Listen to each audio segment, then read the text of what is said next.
Hey guys, how are you all getting by? I just scoured my entire apartment complex. There's a lot of common rooms and things like that, and I wanted to find a place to make this video, but they have shut everything down and locked it all down. So you are now in my room, in my apartment, our room, and we're just going to do this here. You might hear my kids in the background, but that's the new reality that we have, right? I imagine by now, for a lot of you, just like for us, the novelty is wearing off and maybe you're getting a bit of cabin fever. Yesterday, actually, because of our cabin fever, two things. One, we've been stuck inside, and two, we realized that with the kids, always here and us always here, it's been really hard to keep up on dishes. I mean, we're just slamming them every night, and they're still piling up. So we thought, let's get out of the house. Let's go to Pizza Luce. They do like a curbside thing.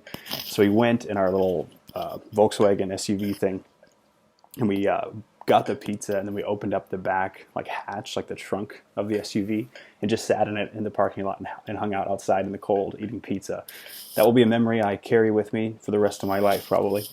So we'll see if I can find out a way to send that picture out so you can get a picture for what we were up to. I've got a few notes here in case you see my eyes going back and forth. So yeah, I've certainly felt the deprivation from community, from time together with others, besides just our family. And I've been thinking about that this pandemic reminds us that God certainly did not make us for isolation. I mean, even being around your own family is not enough. We were made for larger community. We were made for the church. We were made for work. We were made for, commerce and being out there with others. And as many of these groups and meetings and clubs and things have been, called off that filled our schedule, we can feel deprived of the normal hustle and bustle that is our lives. But I've been realizing there's a flip side to this in terms of thinking about what we've been given during this time.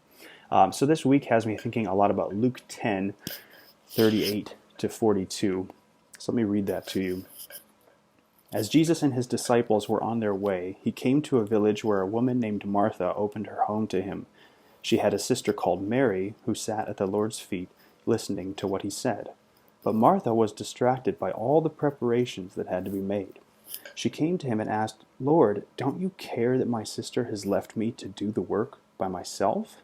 Tell her to help me." "Martha, Martha," the Lord answered, "you are worried and upset about many things, but few things are needed, or indeed only one. Mary has chosen what is better, and it will not be taken away from her." Man, this text is amazing for a time like this, because, right now it is so easy to be Martha, right? It's so easy to be distracted and anxious. I'm not even a particularly anxious person, but I find myself just like scouring the New York Times, the Star Tribune, social media, almost compulsively looking for, I don't know what it is. I don't. It's not a fear thing. Maybe just new information or some kind of compulsive obsession with what's going on around us. Just anxious about what needs to be done, how we need to prepare or whatever. And if you're like me, you may need to be hearing these words. I'd actually encourage you to maybe open up your, one, to have a scriptural, devotional, quiet time every day, but to open that time with these words, with this passage from Luke 10. Again, Jesus said, "You are worried and upset about many things, but few things are needed, or only one. Mary has chosen what is better, and it will not be taken away from her." And a question for you. As Jesus looks in on how you're spending this time, do you think that he would feel that you're being more like a Mary or more like Martha during this social isolation? Are you worried and upset about many things, or are you focused really on the one thing that matters? I encourage you to choose what is better. It won't be taken away from you. I encourage you not to fill this time with anxiety, and don't just fill it with consumption instead. There's a huge temptation now to just look at the smartphone, to look at, stream things on Netflix or whatever service you use. But use some of this strange and new unstructured time that's been given to you to spend that at the feet of God, just like Mary in this story. I encourage you around some spiritual disciplines. If you've had a Bible reading plan before, or just a regular practice, even without a plan, just a regular practice of opening the scriptures every day, I encourage you to get back into that. Or if you never have, try it now. You may never have this much room and breathing room to start a habit. So begin a Bible reading plan. Start your day with a good cup of coffee or tea or whatever your jam is, and enjoy reading Scripture. Prayer life is woefully inadequate, across the American church, and I just encourage you to spend more time in prayer. Think about doing a prayer walk, getting outside in nature. I mean, all this time indoors, not even having a commute can be really hard on our spiritual health, mental health. Just getting outside and like smelling the smell of nature, dirt, sun on your face, and just the smell of nature can be wonderful for our mental health. Sing or play worship music alone or with others. I encourage you to memorize Scripture.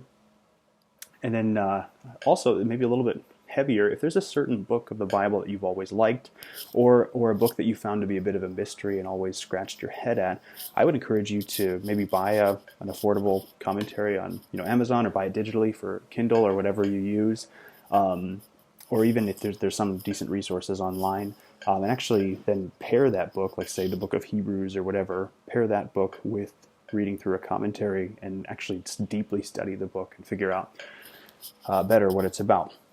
In that same vein, I wanted to encourage you guys at Capital City and whoever else is listening to maybe take up a good habit or two or a good hobby during this time. Now, I certainly don't want to make you feel burdened. There's been kind of a flurry of people who are like, hey, you have some time? Crunch it full of productivity stuff. And I don't want to do that either. Your productivity, as the world measures it, will go down during this time, and that's okay. That's kind of part of the point. But you can turn the page and open up a great new chapter in your life that you can look back on forever and say, I remember during the isolation time, during COVID-19, that I learned this or took up that habit or whatever it might be. So I'd encourage you to, whatever it might be, read a book or two, learn to play a musical instrument, dance, whatever it is that you want to dive into. Take the time now. Aubrey and I have been exercising together. We've been married almost 8 years, and we've never really had a practice of like exercising together. So that's been fun. You can join us in that if you want. We can, text back and forth about it. We put the kids down and we just do some exercise together. We go for a run. We did a 100 burpee challenge the other night. That was rough. So you do 100 burpees and you do it for a time, and then over the weeks you can see if you can cut some of that time off and get faster. So anyway, we've enjoyed doing that. Watch a movie together or with your roommates, with your family, whoever you're with. It's kind of a guilty pleasure, but I certainly wouldn't recommend this movie as your pastor, but we watched Dodgeball last night, which was sort of, when we were both teenagers, was a funny movie that everyone watched, and we got a big kick out of watching it again. I certainly don't recommend it, especially as your pastor, but it is a funny movie. So anyway, we enjoyed that. I want to mention one more thing. If you're an adult and you don't have kids in the home, your life might not have changed that much. You can still get a lot of work done, a lot of good spiritual discipline time, a lot of relaxation or exercise time, whatever it might be. If you have young children still in the home who don't really know how to take care of themselves, this time can be particularly stressful. And so I feel for you. We're right there with you. We're swimming in that, having a couple of very highly energetic boys. And it's still a bit cold outside to spend more than just some time outside. But there are still things you can do. Be creative, get their energy out. Think about maybe a family devotional if you've never done that before. Take out a Bible, if it's age appropriate, or a kid's Bible. Go through a children's Bible story together. Talk about it with your family. Your kids might remember this for the rest of their lives, so help them to remember it as a sweet time, getting more time with you, rather than this time when mom and dad were stressed. And don't feel guilty. This is a stressful time in some ways, but try to make the most of it. Try to thrive through this. Remember, go toward Mary. Be like Mary, not Martha. Sit at the feet of God and learn from Him. I'd encourage you to pick up some of these spiritual practices. Maybe read Luke 10:38-42 to open every day this week. So we're about to go to our small group meetings. Your leader should have sent you a link, either maybe yesterday, the day before, possibly today, and instructions as to how you're going to meet online. So spend some time just fellowshipping, catching up, sharing stories. Then go through these questions. Don't feel stuck to them, but go through these questions and kind of let the conversation go where it may. Here's some of the questions, and I'll send these to your leaders as well, so that they can know which ones to ask or to bring the conversation back. But I want you to be thinking about this throughout the day. So here are some of the questions. How much have you felt like a Martha versus a Mary during this time? What have you found to be an unexpected challenge? And what have you found to be an unexpected blessing? What could you do during this time to grow closer with God? Have you found meaningful ways to help others during this time? What spiritual disciplines do you want to take up during this isolation? And what other activities or hobbies might you try to spend your time on? And then lastly, do you have any ideas to pass on? Good books, recipes, activities, games, things that have worked for you, your friends, roommates, children, whatever it might be. So spend some good time in just fellowship, talking through these questions, talk about the passage as it comes up.